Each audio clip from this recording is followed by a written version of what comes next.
Section 4. Teaching and Healing. What fear is hidden still is part of you. Joining the atonement is the way out of fear. The Holy Spirit will help you reinterpret everything that you perceive as fearful and teach you that only what is loving is true. Truth is beyond your ability to destroy, but entirely within your ability to accept.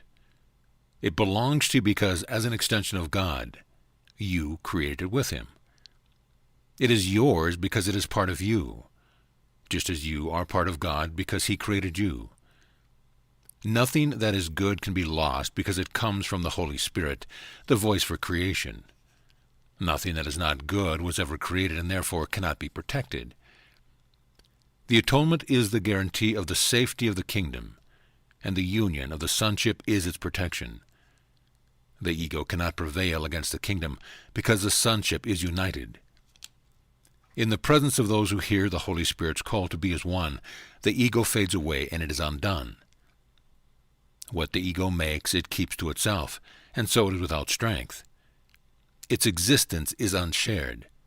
It does not die, it is merely never born.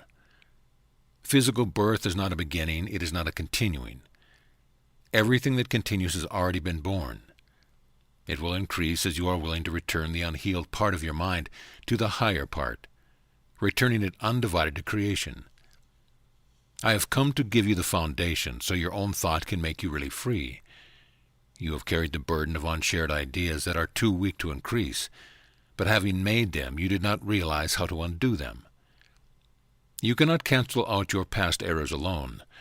They will not disappear from your mind without the atonement, a remedy not of your making. The atonement must be understood as a pure act of sharing. That is what I meant when I said it is possible even in this world to listen to one voice. If you are part of God and the sonship is one, you cannot be limited to the self the ego sees. Every loving thought held in any part of the sonship belongs to every part. It is shared because it is loving. Sharing is God's way of creating and also yours. The ego can keep you in exile from the kingdom, but in the kingdom itself it has no power. Ideas of the Spirit do not leave the mind that thinks them, nor can they conflict with each other.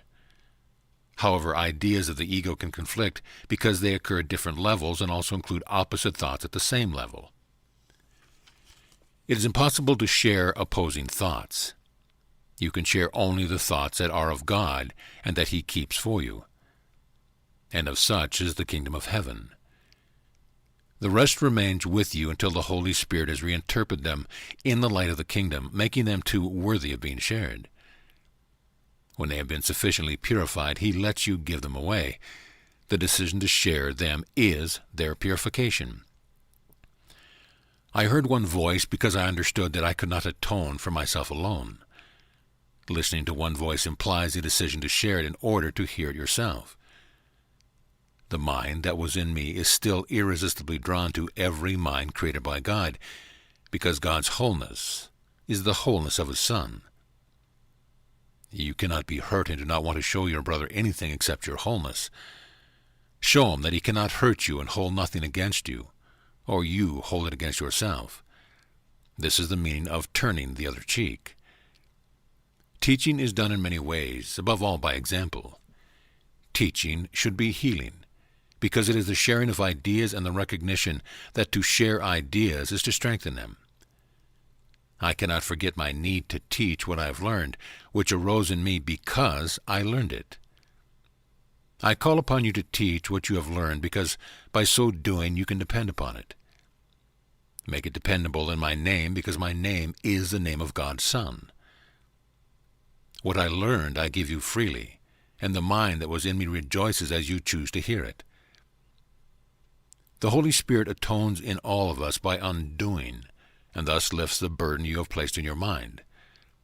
By following Him, you are led back to God where you belong, and how can you find the way except by taking your brother with you? My part in the atonement is not complete until you join it and give it away.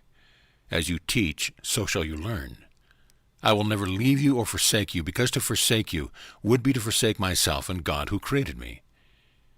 You forsake yourself and God if you forsake any of your brothers. You must learn to see them as they are and understand they belong to God as you do. How could you treat your brother better than by rendering unto God the things that are God's? The atonement gives you the power of a healed mind, but the power to create is of God. Therefore, those who have been forgiven must devote themselves first to healing, because, having received the idea of healing, they must give it to hold it. The full power of creation cannot be expressed as long as any of God's idea is withheld from the kingdom. The joint will of the sonship is the only creator that can create like the Father, because only the complete can think completely, and the thinking of God lacks nothing. Everything you think that is not through the Holy Spirit is lacking. How can you, who are so holy, suffer? All your past except its beauty is gone, and nothing is left but a blessing. I have saved all your kindness and every loving thought you've ever had. I have purified them of the errors that hid their light and kept them for you in your own perfect radiance. They are beyond destruction and beyond guilt. They came from the Holy Spirit within you, and we know what God creates is eternal. You can indeed depart in peace, because I have loved you as I have loved myself. You go with my blessing and for my blessing. Hold it and share it, that it may always be ours. I place the peace of God in your heart and in your hands to hold and to share. The heart is pure to hold it, and the hands are strong to give it. We cannot lose. My judgment is as strong as the wisdom of God, in whose heart and hands we have our being. His quiet children are his blessed sons. The thought of God are with you.